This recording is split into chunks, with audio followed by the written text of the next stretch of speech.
Hey everybody, Who's Your Jedi here with another review for you. This time talking the episodes The Fellowship of the Spear and Doomworld from Season 2 of Legends of Tomorrow. So let's just kind of get right into it. Um, with Fellowship of the Spear, this is one of those episodes where, as much as I love the show, sometimes it just enjoys being cute a little too much. And here, because our guest historical figure is J.R.R. Tolkien, um, of course we have to have all these Lord of the Rings jokes. It's like, oh, here are how the legends inspired Tolkien to write Lord of the Rings. Okay, it's par for the course on time travel shows like this. Um, but again, it's just after a while I kind of got to feel like just a little too much. Now, I will say that I did like the way they used Tolkien much better than the way I liked George, the way they used George Lucas. um, let's see. Um, there was one big sticking point for me with this plot, and that's that they're like, okay, so we have to go into this war zone to get the blood of Christ. Well, why don't you just go back to in time to an era when that area of France was peaceful? Or before guns were a big deal. I'm sure you can handle people who don't have guns and get it then. But of course, then they don't get to hang out with Tolkien, and there's that. And I mean, it's kind of like the great problem with time travel shows. It's like, well, why don't you just go to a different time and do that? Why do you have to do this now at the time when it's going to be really difficult? I mean, at least Doctor Who had the sense to come up with that whole fixed points in time thing, where you just kind of have to go with it. Now, in all fairness to the show, Rip does freak the hell out when when Sarah suggests, okay, let's go back to the crucifixion, and Rip is like, no, that is like something like that we just absolutely cannot possibly mess with. And given how cavalier the legends are about screwing with history, this is probably wise. Knowing Sarah, she might have tried to bang Mary Magdalene or something. But yeah, that felt like a kind of a necessary moment. But still, it's just sort of like, okay, so we can mess around with the American Revolution. Okay, we're just gonna have to let that one go. We're just gonna have to let that one go. I mean, the crux of this whole episode, anyway, is Mick feeling alienated from the team.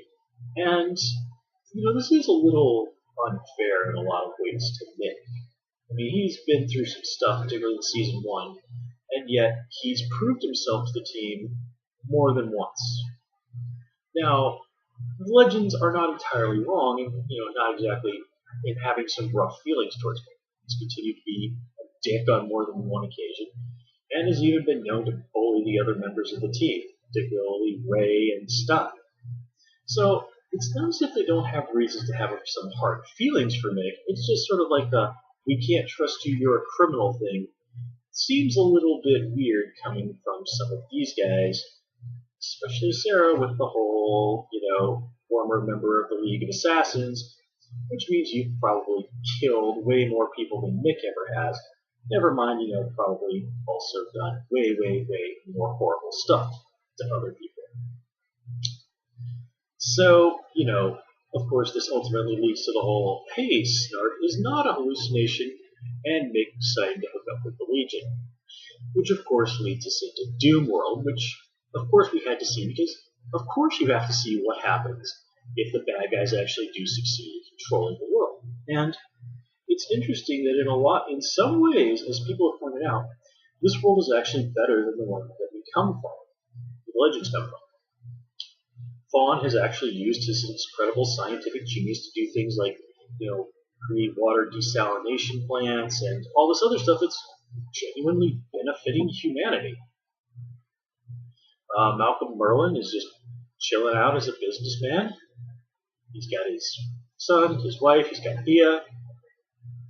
I mean, Damien Dark is still being a bastard, running Star City from running Star City as his own personal little fiefdom.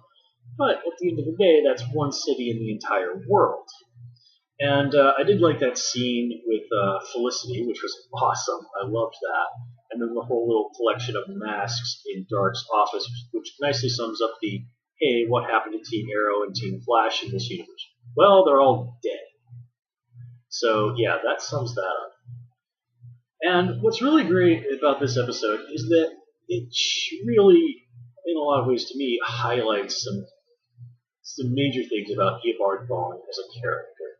And that is that at the end of the day, he's an incredibly petty man. I mean, he could have just killed the legends or just made sure they were never born, whatever. No, he has to basically toy with them. He has to screw with them, trap them in lives that would basically be miserable for them. Nate's some basement-dwelling loser. Ray cleans toilets for a living. Jax is a complete asshole. Stein is just, the office chew toy. Sarah and Amaya are Damien Dark's, honestly, the word murder bimbos came to mind, but that seems quite inappropriate. Yeah, I mean, it's pretty sucky. And I love how Damien and Malcolm even kind of like, dude, you so should have totally killed these guys. Why didn't you? And even at the end of the episode, after Thawne has won yet again, he's just like, yeah, I could kill you, but, I think it's more fun just to leave you here in this sucky reality. I mean, again, this is just him being incredibly petty. He killed Barry's mom out of pettiness. He did all this other stuff, just sheer pettiness. And it also sort of highlights, like, when we see the good that he does in the world, that this is a man who really could have made the world an incredibly better place. But instead, he spent all of his time screwing with Barry Allen. And that's the thing. As much as Thawne, thinks he's this mega genius, I mean, he's completely blind to the fact that, in a way, he's a slave to Barry Allen. Everything in his life is about Barry Allen. Beating Barry Allen. Being better than Barry Allen.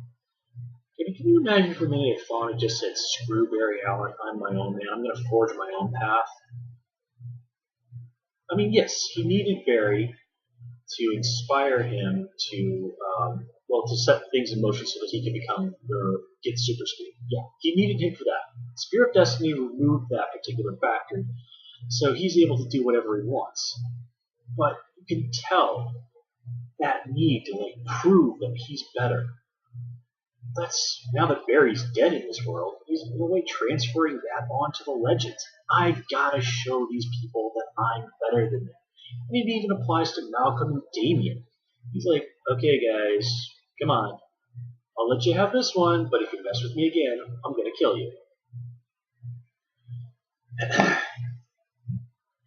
And, this also kind of once again highlights just why, speedsters are, and super speed in general, is one of the most incredible superpowers. Thawne could have literally killed everybody in that room, and there's nothing they could have done about it. The only reason Malcolm and Damien and everybody else are still alive is because Thawne's a petty asshole. And it's kind of like I've talked before in my other reviews. Barry could save himself a lot of misery if whenever he's trying to stop somebody doing something bad, instead of running up there, stopping and saying, hey, knock it off, he just ran up behind them and punched them in the back of the head 50 times. But he doesn't do that because if he does, then there's no story. So yeah. Definitely some really funny moments here, Nate's basement dwelling loser, Jax is going on and on about the sandwiches and stuff. The whole bit where Malcolm complimenting Damien's speech, Damien and Nate almost high-fiving, that was great. We get to see another throwdown between Sarah and Malcolm, which is really nicely done. At this point, Malcolm doesn't really feel like somebody who would be a particularly great nemesis for Oliver, just considering how many times Oliver has, smacked Malcolm down, but he would be a perfect arch enemy for Sarah. Then again, so would Damien. Well, no, we can't really do Damien Dark. Then again, after everything that's happening, all the stuff that's going on, I imagine they're probably not exactly going to be in any great hurry to get rid of Neil McCullough, so you've got the Spear of Destiny floating around. This would be a perfect way to bring old Damien Dark back into the regular Arrowverse now that he's dead in this one. Not that they can't find other ways to do that, but still, someone like him, it sort of feels like they're probably not going to want to permanently put that guy on the shelf. Now, of course, this also leads us to what's going on with Rip, where apparently he's been stuck on the Wave Rider for a year, boozing it up and going crazy, baking cakes. This is one of those things that it just feels like, ironically enough, since they're using Arthur Darvill, this feels way too much like something that you would find on Doctor Who. Like, if the Doctor got trapped somewhere for a year, he would totally, just for whatever reason, devote his time to baking. I could totally see any number of the Doctors doing that, except for 12. And even him, you never know, because he could be pretty off the wall sometimes.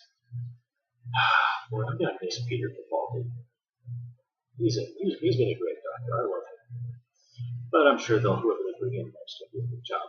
But anyway, except for sitting around getting drunk all the time, this totally feels like something the Doctor would do.